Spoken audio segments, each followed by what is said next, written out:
વિસાવદરનો unique case છે. વિસાવદરે ગુજરાતની પબ્લિકે બધાએ સમજવા જેવું છે.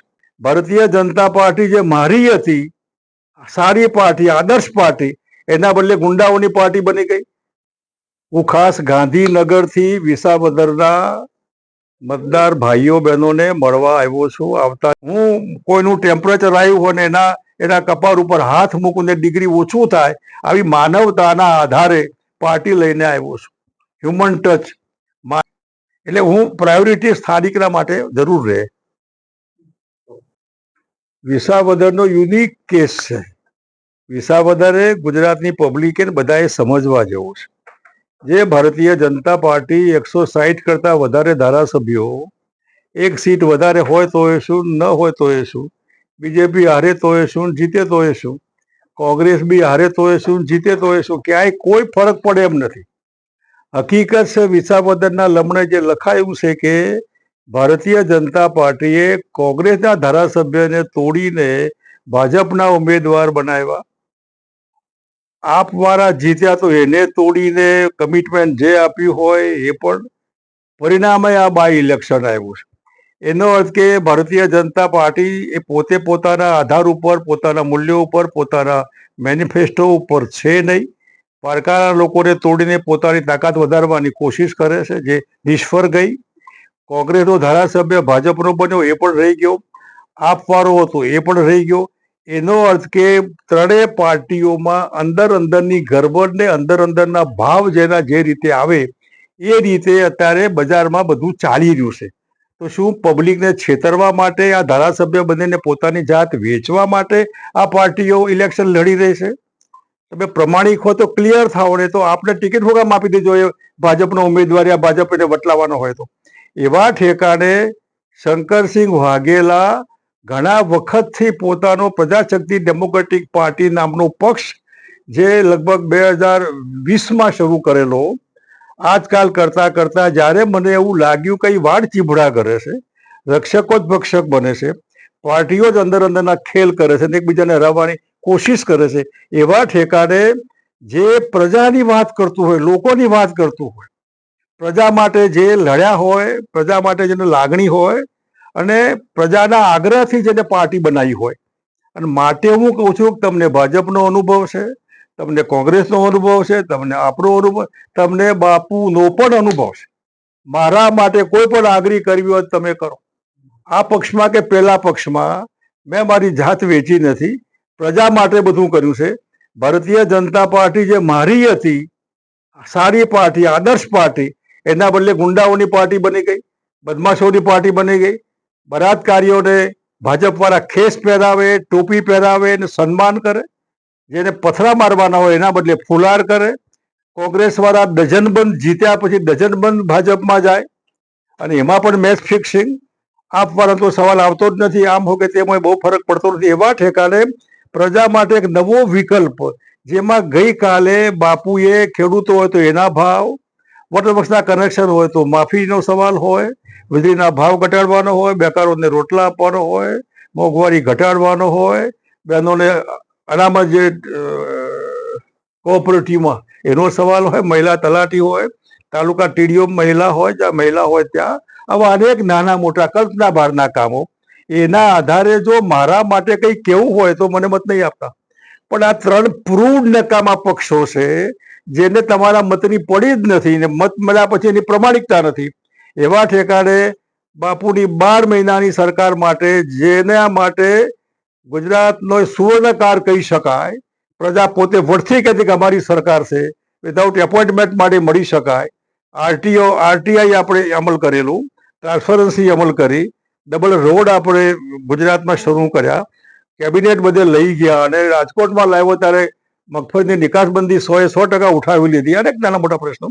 એવા ઠેકાણે જો આ ત્રણથી બચવું હોય અને નવી ઇનિંગ શરૂ કરવી હોય તો બાપુ જૂના છે, નવા નથી.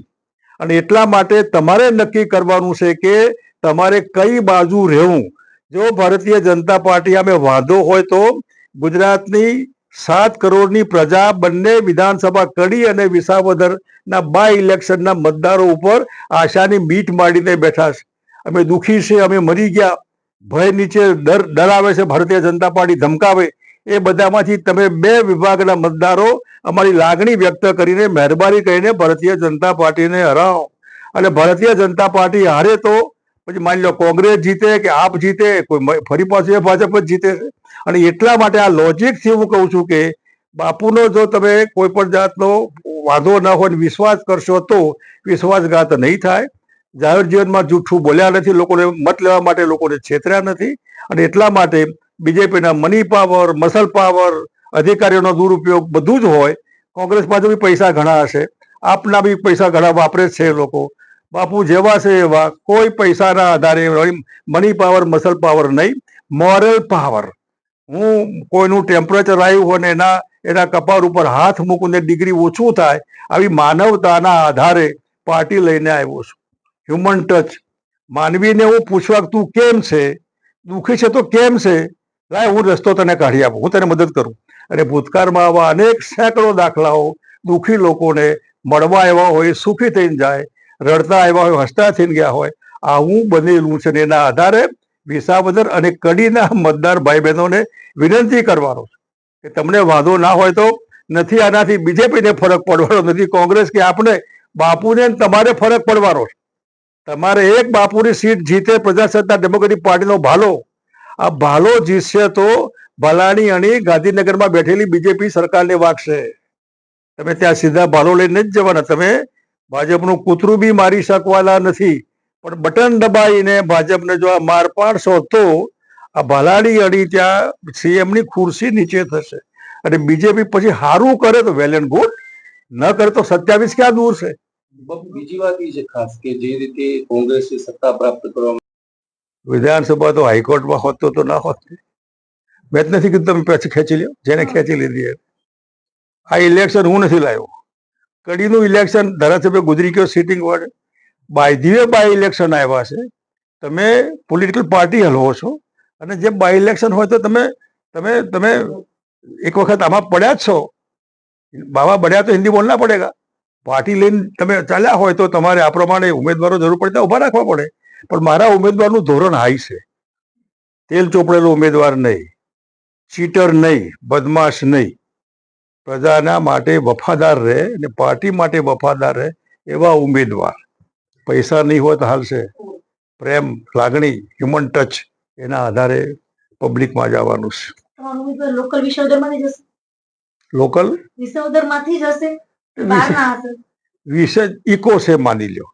હવે ઇકો હું આજે કહું કે આ તો બાય ઇલેક્શન, ભાજપની સરકારને કોઈ પ્રોબ્લેમ નથી થવાનો. પણ તમારે ઇકો હોય કે વગર ઇકો હોય, બાપુના હાથમાં કોઈ પણ પ્રશ્ન આવે, 1 મિનિટમાં એનો ફેસલો ત્યાં ને ત્યાં.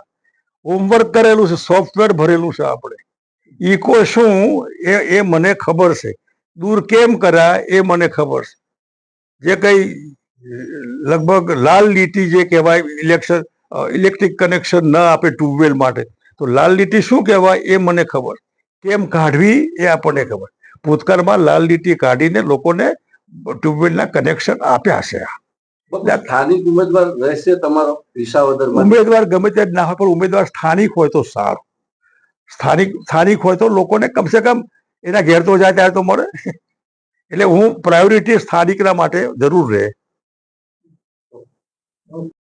ચોથો પક્ષ જે મેં ઉભો કર્યો એવો પહેલો પક્ષ ભારતીય જનતા પાર્ટીએ ઉભી કરી હતી. એ વખત ક્યાં હતી ભારતીય જનતા પાર્ટી? આવી સત્તા ઉપર. જ્યાં કોંગ્રેસમાં 17માં તો બહુમતીના નજીક પહોંચી ગઈ પાર્ટી. સરકાર એમને બનાવી નહોતી, સરકારની દાનત નહોતી બનાવવાની. આપણી પાર્ટીમાં તો પડવા માંગતો નથી, પણ કોંગ્રેસની આ 17માં સરકાર હોત નહોતી બનાવી. અને માટે થઈને પબ્લિક ત્રાહિમામ પોકારી દેશે. આટલો બધો ભ્રષ્ટ વહીવટ ને, મતલબ વહીવટ જેવું કંઈ છે જ નહીં. There is no government at all. આ બધું કેમ હાલે છે કે સરકારનો કોઈ સરકાર જ નથી, પછી કાબુનો ક્યાં સવાલ છે? માટે થઈને સરકારને અણી લગાડવાનો સવાલ છે, કરંટ લગાડવાનો સવાલ. અને એ આ 2 વિભાગવાળા મતદારો જો બીજેપીને કરંટ આપશે તો બીજેપીનું ભલું થશે ને. લોકો માટે લાગણી સરકારને વ્યક્ત લાવો, ભાઈ આપણે ધ્યાન રાખીએ, નહીતર 27માં ઘેર મોકલશે. ભલે ને, એટલા માટે.